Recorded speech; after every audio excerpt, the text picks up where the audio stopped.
इतना घर में जब भाई भाई में 5 भाई होते, एक भाई का विचार नहीं मिलता है तो ऐसा थोड़ी है। लेकिन 4 भाई का विचार तो मिलता है ना।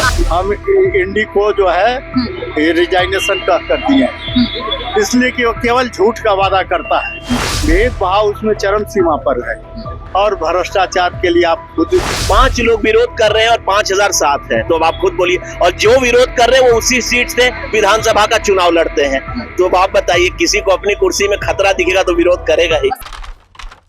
नमस्कार, एसटी न्यूज देख रहे हैं आप और मैं हूं आपके साथ गौरी रानी। एनसीपी के विधायक कमलेश सिंह आज भगवा रंग में रंगने जा रहे हैं। हमारे साथ खास बातचीत के लिए हुसैनाबाद से विधायक कमलेश सिंह है। सर, एसटी न्यूज में आपका बहुत स्वागत है। आज बीजेपी के परिवार में शामिल हो रहे हैं, कितने खुश हैं?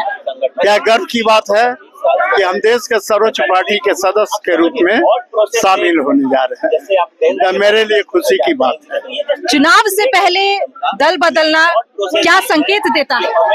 चुनाव के पहले की बात नहीं है, हम पहले ही सोचे थे कि झारखंड की जो स्थिति बनी हुई थी, गरीबों के साथ अन्याय हो रहा था, विकास का नौजवानों के साथ अन्याय हो रहा था। आपका बांग्लादेशी जो है इंटर कर रहे हैं, वहाँ पर जनजीवन अस्त व्यस्त हो जाएगा।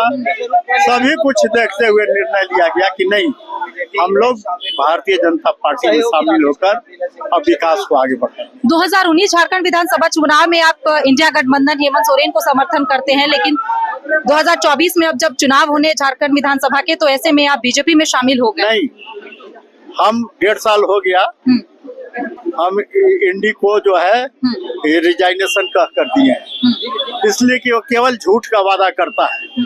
जिला का आश्वासन दिया, हुसैनाबाद को पूरा नहीं किया। विकास का जो कार्य होना चाहिए उसमें अनदेखी की। भेदभाव उसमें चरम सीमा पर है और भ्रष्टाचार के लिए आप खुद पत्रकार हैं तो आप जानती हैं कि क्या सही है और क्या गलत है। इसलिए बहुत सोच समझ के हम लोग निर्णय। आपके बीजेपी में शामिल होने से कई बीजेपी के नेता विरोध भी कर रहे हैं, जिस तरीके बातें सामने आ रही है, उस पर क्या कहेंगे? कई शांति रहे, कई नेता नहीं, चंद नेता, 4-5 लोग होता है, कभी कुछ उनकी नाराजगी दूर करेंगे कमलेश सिंह? सब हम लोग परिवार हैं, बैठकर निर्णय लेंगे। बीजेपी बड़ी परिवार है, वो होता है। इतना घर में जब भाई भाई में 5 भाई होते, एक भाई का विचार नहीं मिलता है तो ऐसा थोड़ी है। लेकिन 4 भाई का विचार तो मिलता है ना। आने वाले हजारों लोग हमारे साथ हैं।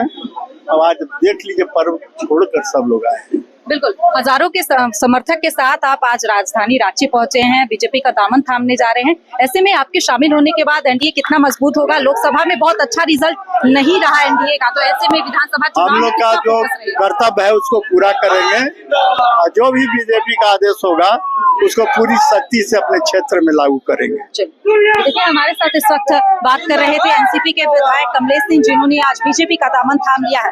हमारे साथ इस वक्त खास बातचीत के लिए सूर्या सिंह भी है, जो कि कमलेश सिंह के बेटे हैं, उनसे भी जानेंगे। सूर्या जी, 2 मिनट आपसे भी बात करना चाहेंगे। आज आपके पिता ने बीजेपी का दामन थाम लिया है। देखिए, हम लोग एनडीए थॉट प्रोसेस के साथ तो थे ही, और रिस्पॉन्सिबिलिटी बढ़ी है, तो हम लोग चाहेंगे कि हम लोग कुछ और इसमें ऐड ऑन करें, क्योंकि बीजेपी आपको विश्व की सबसे बड़ी पार्टी है, इंडिया ही कि नहीं, विश्व की। तो अब आप देखते जाइए, आपको भी और मौका मिलेगा देखने के लिए। आपके पापा बोल रहे हैं कि चंद लोग विरोध कर रहे हैं। 5 के देखिए, जब आप विश्व के सबसे बड़े पार्टी में आते हैं, और मैं ज्यादा आज बोलना नहीं चाहता हूँ, 5 लोग विरोध कर रहे हैं और 5000 साथ है, तो अब आप खुद बोलिए। और जो विरोध कर रहे हैं वो उसी सीट से विधानसभा का चुनाव लड़ते हैं, तो अब आप बताइए, किसी को अपनी कुर्सी में खतरा दिखेगा तो विरोध करेगा ही। सूर्या सिंह कितने तैयार हैं झारखंड विधानसभा चुनाव? हम हमेशा तैयार थे, हैं और रहेंगे। जो युवा मुख्यमंत्री है झारखंड के, मुख्यमंत्री हेमंत सोरेन, 2019 में आप लोग उनको समर्थन करते हैं, लेकिन बीच में आप लोग समर्थन वापस ले लेते हैं। आप भी युवा हैं, कैसे देख रहे हैं कि झारखंड में जो मुख्यमंत्री हेमंत सोरेन वो कैसे राज्य को चला रहे हैं? युवाओं को लेकर उनका क्या फोकस है? देखिए, सिंह कैसे देख रहे हैं? मेरा बस एक सिंपल कहना है, मुख्यमंत्री जी इंडिया गठबंधन का शीर्ष नेतृत्व ये बोलने में शर्माता है कि हम हिंदू हैं। हिंदुओं पे अत्याचार होता है तो उनके मुंह से आवाज नहीं निकलती है, जबकि 80% आबादी हमारे देश का हिंदू में है, और हिंदुइज्म से ज्यादा सेकुलरिज्म कोई रिलीजन ही नहीं है। जो बोलता है मेरा एक हाथ हिंदू तो एक हाथ मुसलमान, लेकिन तब भी जो आदमी आपके 80% पॉपुलेशन की रक्षा नहीं कर सकता है, वो आपके आने वाले वंश का क्या करेगा? हम लोग कहीं अगर डिस्प्लेस हो गए, कल कहाँ जाएंगे सारे हिंदू लोग? किस देश में जाएंगे? कहाँ इज्जत मिलेगी? तो जहां बांग्लादेश में अत्याचार हुआ, इंडिया गठबंधन के लोग शर्मा गए, और वही इजराइल में अटैक हो रहा है तो खुल के बोल रहे हैं। तो आप खुद देख रहे हैं कि ये लीडरशिप कहां जा रहा है। तो मैं मुख्यमंत्री जी को बोलूंगा ऑल द बेस्ट। अच्छा देखिए, जिस तरीके से हेमंत सोरेन, अब क्योंकि आचार संहिता लगना है, लेकिन उससे पहले जिस धराधर जो शिलान्यास कर रहे हैं, उद्घाटन कर रहे हैं, आप उनके इस उद्घाटन और शिलान्यास को कैसे देखिए? क्योंकि अब कई तरह के अब स्वर भी उठ रहे हैं कि ये काम कोई और किया, क्रेडिट कोई और। देखिए, ये चुनाव आते, आपको भी पता है, पहले भी हुआ था, आगे भी होगा। ये नेताओं की खासियत रहती है, तो ये आप उनसे पूछिए। चलिए, बहुत शुक्रिया हमारे साथ खास बातचीत के लिए। तो हमारे साथ इस वक्त बात कर रहे थे सूर्या सिंह। फिलहाल